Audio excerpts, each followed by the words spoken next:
তিন দফা দাবিতে রংপুর বিভাগের ৯,৫৫৪টি প্রাথমিক বিদ্যালয়ের সহকারী শিক্ষকরা ১ ঘণ্টা করে কর্মবিরতি শুরু করেছে। প্রাথমিক সহকারী শিক্ষক সংগঠন ঐক্য পরিষদের ডাকে সকাল ৯টা থেকে ১০টা পর্যন্ত ১ ঘণ্টা করে কর্মবিরতি পালন করেন শিক্ষকরা।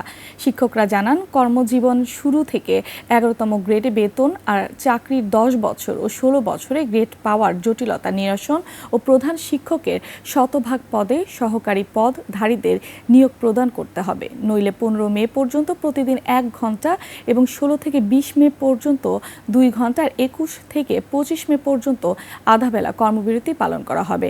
দাবি মানা না হলে ২৬ মে থেকে লাগাতার কর্মবিরতির হুঁশিয়ারিও দেন তারা।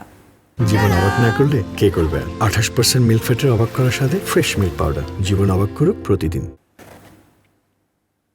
গতকাল থেকে কর্মবিরতিতে আছি, সকাল ৯টা থেকে ১০টা ১ ঘন্টা। তো আমরা চাকরি শুরু থেকেই ১৩তম গ্রেডে আছি। যদি আমাদের দাবি না মেনে নেওয়া হয়, ধীরে ধীরে আমাদের এই কর্মবিরতি আরো বাড়বে। কর্মবিরতি ১ ঘন্টা কর্মবিরতি দিচ্ছে, তাতে বাচ্চাদের সমস্যা হচ্ছে। এই সরকার যদি এই দাবিগুলো তুলে নেয়, ওদের দাবি দেওয়া মেনে নেয়, তাহলে আমাদের বাচ্চারা লেখাপড়া ভালো করবে, ১ ঘন্টা সময় পাবে।